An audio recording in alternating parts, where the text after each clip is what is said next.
Welcome to the channel. My name is Matthias. Today we're going to talk about Amazing Spider-Man issue 271, written by Tom DeFalco, which has fantastic art by Ron Frenz. So this is actually a really good standalone story that revolves around a pretty interesting and forgotten Spider-Man side character, Joseph Crusher Hogan. He's the wrestler that Peter Parker fought and defeated in Spider-Man's first appearance.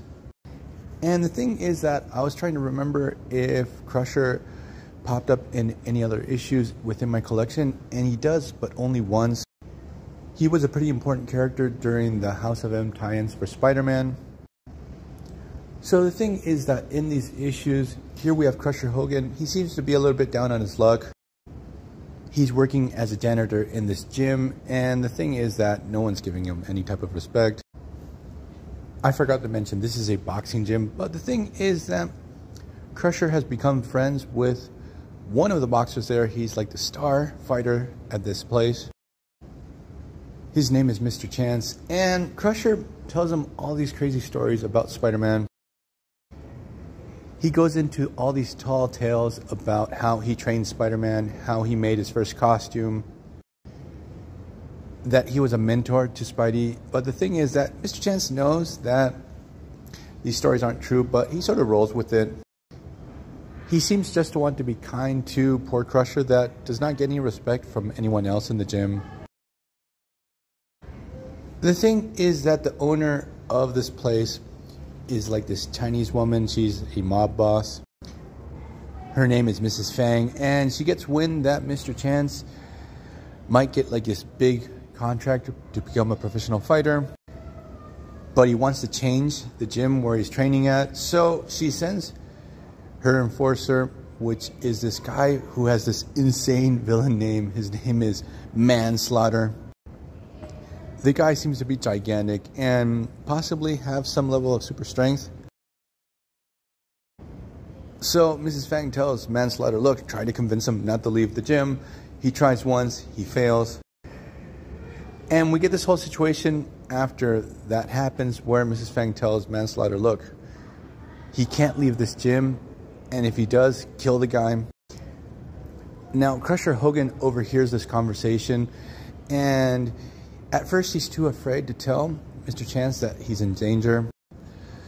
So, at this moment of the story, we sort of get a glimpse into the life of Crusher Hogan. So we discover that this guy, not only he's been down on his luck, he lives in this really, really small apartment. He also seems to be a major fan of Spider-Man. He has a ton of Spider-Man merchandise and memorabilia within his apartment. Borderlining on a little too much, but the thing is that the story does not want to show that he's like obsessive with Spider-Man, but he has this great deal of admiration for him. So what happens is Manslaughter confronts Mr. Chance over the fact that he wanted to leave the gym, and he takes a couple of enforcers with him. Crusher Hogan musters up the courage, and he arrives trying to help his friend fight off these thugs. So just out of chance, Spider-Man, who was swinging around there, hears the commotion. He actually hears a couple of shots fired. Things seem to have escalated pretty quickly, but the thing is, Spider-Man jumps into action. I do have to mention that during this time, there are a lot of stories where Spider-Man just stumbles onto these situations.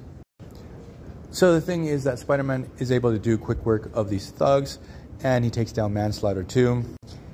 But in the last page of this issue, we get this really great moment where our saved Mr. Chance actually asks Spider-Man, hey, did Crusher train you? Was he your mentor? And we get this great interior monologue to Spider-Man. He looks at Crusher, and he's vaguely familiar with him because, again, they only crossed paths in that first fight, in that wrestling match, and that's it. But he looks over to Crusher Hogan. The thing is that Spidey, when he sees Crusher's expression, sees his eyes, he realizes what is going on, and he actually tells Mr. Chance. So he tells Mr. Chance, look, yeah, he taught me all my moves. He was my mentor. I would be nothing without him. It's just such a nice moment. And you get this panel where you see Crusher have this face of such relief and happiness that he gets this recognition from Spider-Man. This dude who's really down in his luck again, but he gets this validation from his hero. So, I'm leaving this video here. I hope you guys liked it. See you guys next time. Bye.